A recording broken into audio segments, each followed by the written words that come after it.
At one point, Brittany Dawn was one of fitness Instagram's rising stars. Hundreds of thousands of followers, brand deals, luxury lifestyle posts, a loyal fan base willing to pay hundreds for her coaching programs.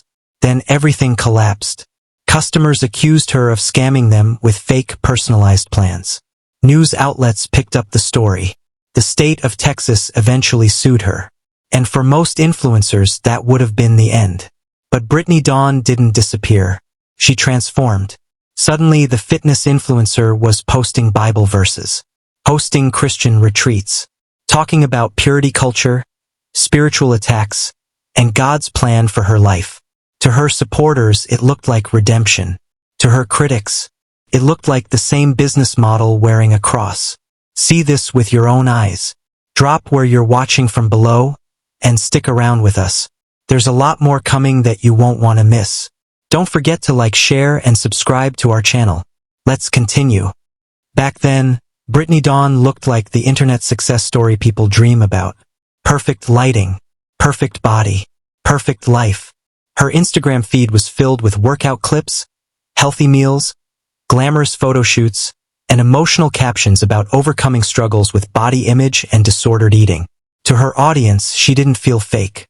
She felt relatable. That was the key. Brittany wasn't presenting herself as some untouchable celebrity. She positioned herself as the girl who had been through it too. Someone who understood insecurity, weight struggles, and the pressure women feel to look perfect online. And that emotional connection became her real product. Soon, followers weren't just watching her content. They were trusting her with their bodies, their health, their confidence. That trust became a business.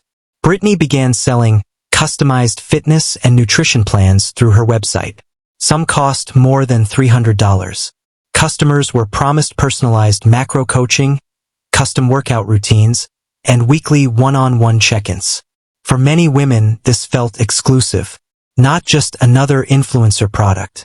Personal attention from Brittany herself. And that detail matters because macro-based dieting is not one-size-fits-all. Macro plans depend on height, weight, activity level, and health needs. Customers believed they were paying for expert guidance built specifically around their bodies. But almost immediately, cracks started showing.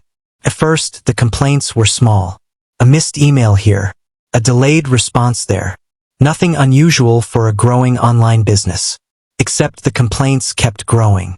Some customers said their customized plans looked strangely familiar to each other. Others noticed spelling mistakes and copied sections inside documents that were supposed to be unique. The downfall didn't begin with a lawsuit. It began with customers talking to each other. That was the mistake Brittany Dawn allegedly never expected. For years, complaints stayed isolated.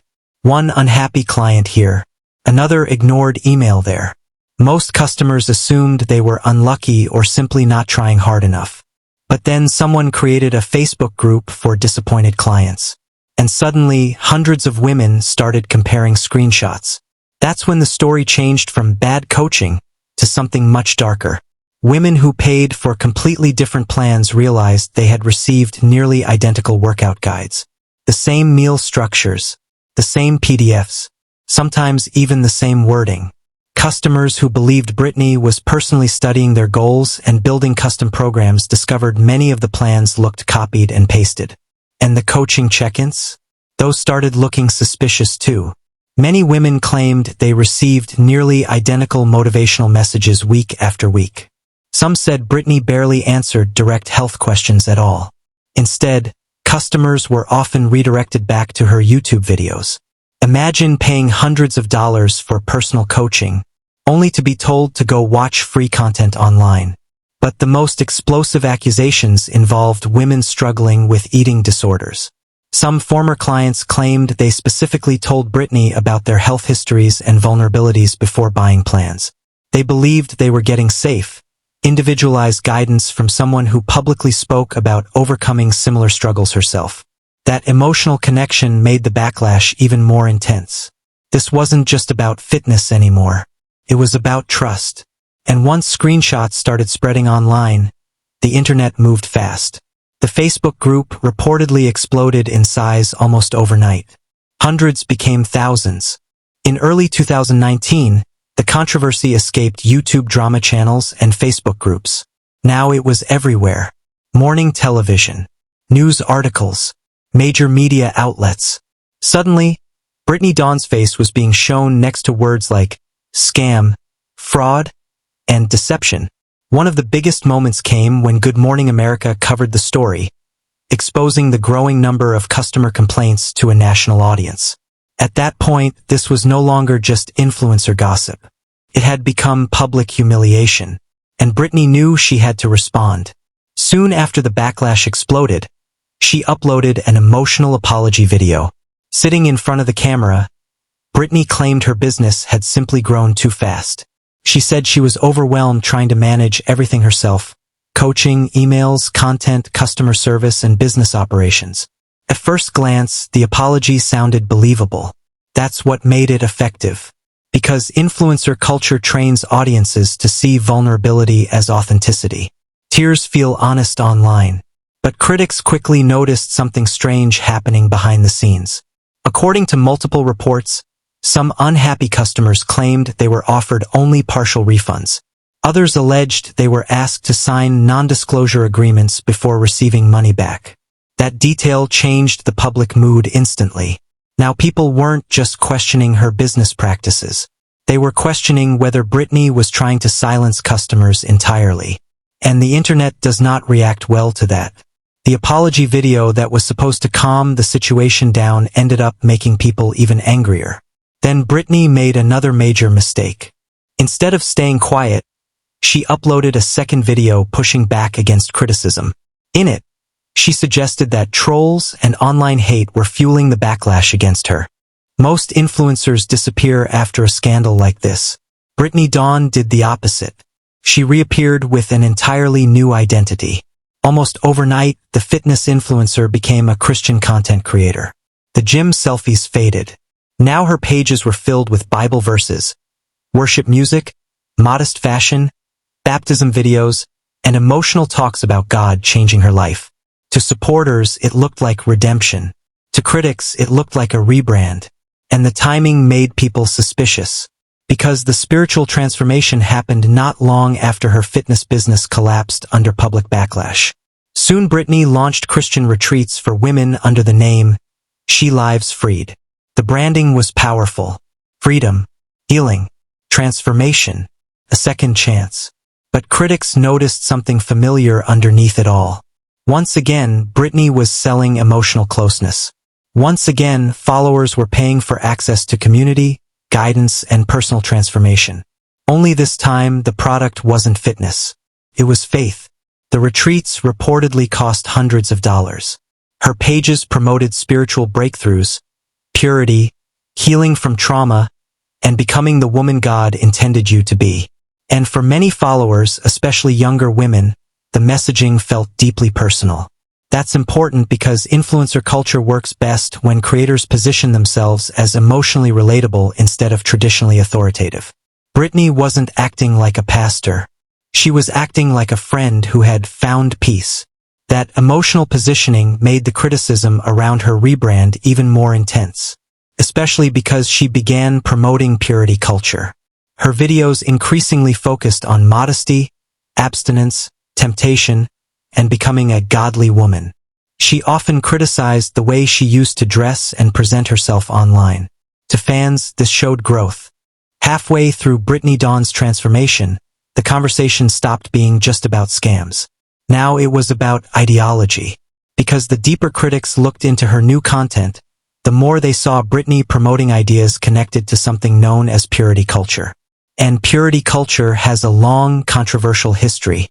At its core, purity culture teaches that sex should only happen inside heterosexual marriage.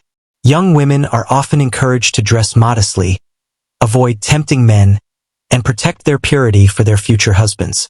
On the surface, some people see these beliefs as harmless religious values.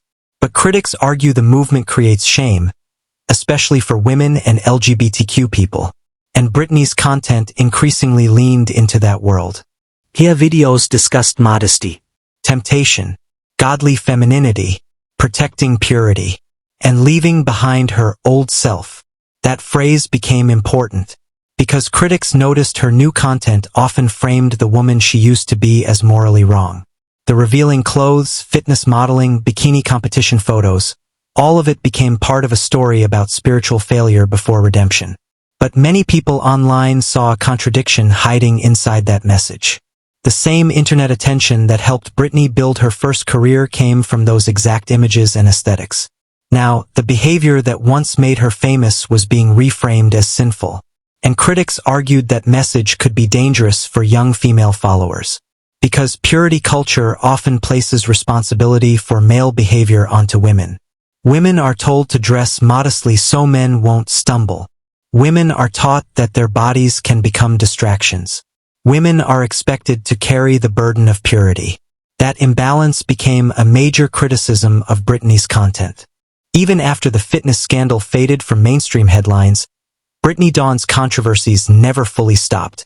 In fact, some critics believed the internet was watching her more closely than ever. One major source of backlash involved her husband, Jordan Nelson, a former police officer who was previously sued after an arrest that left a man with serious facial injuries. Critics argued the relationship added another layer to Brittany's growing persecution narrative online. A couple constantly presenting themselves as misunderstood victims while surrounded by controversy. And that pattern kept repeating. During the pandemic, Brittany received criticism after reports surfaced that she accepted a PPP loan connected to her business. Around the same period, she also posted about becoming a homeowner. To supporters, none of this proved wrongdoing. But to critics already suspicious of her finances, the optics looked terrible. Especially considering many former fitness customers still claimed they never received proper refunds. Then came another internet firestorm. Brittany faced heavy backlash after documenting parts of her foster parenting journey online. Critics accused her of turning vulnerable children into content for engagement and emotional branding. The criticism became intense very quickly, because for many people, children, especially foster children, should never become part of influencer storytelling. But perhaps the most explosive controversy involved the death of one of Brittany's dogs. After the animal was reportedly injured, Brittany publicly shared that her husband shot the dog rather than taking it to emergency veterinary care. The internet reaction was immediate. People were horrified. Critics accused the couple of cruelty and poor judgment, while supporters defended the situation as a difficult rural decision. But regardless of which side people took, the backlash damaged Brittany. By the time you step back from the Brittany Dawn story, the details start to blur together. Fitness plans, Facebook groups, refund disputes, apologies, rebrands, Christian retreats, new controversies, and through it all, one pattern keeps repeating. Attention becomes trust. Trust becomes income. And income becomes identity. That is what makes this story harder to dismiss as just another influencer scandal. Because Brittany Dawn didn't disappear after being exposed. She adapted. She shifted platforms, language, and audience, but the core structure of her influence stayed the same. First, it was fitness transformation. Then it became spiritual transformation. Different message. Same emotional promise. Change your body. Change your life. Change your soul. And critics argue that this is where influencer culture becomes most powerful and most dangerous. Because it doesn't rely on expertise in a traditional sense. It relies on connection. Followers don't just buy products. They buy belief in the person selling them. That belief is what makes allegations harder to process. It's what makes customers hesitate before speaking out. And it's what allows online personalities to rebuild even after major public backlash. In Brittany's case, every collapse seemed to become a new beginning. When fitness coaching fell apart, spirituality stepped in. When criticism grew, persecution language followed. When trust broke, a new audience replaced it. And while supporters see that as resilience or redemption, critics see something else entirely. A repeating cycle, different packaging, same emotional engine underneath. But the most unsettling part of this story isn't what happened in the past. It's what it reveals about the present. Because Brittany Dawn is not the only influencer who has rebuilt after controversy. She is simply one of the most visible examples of a much larger system.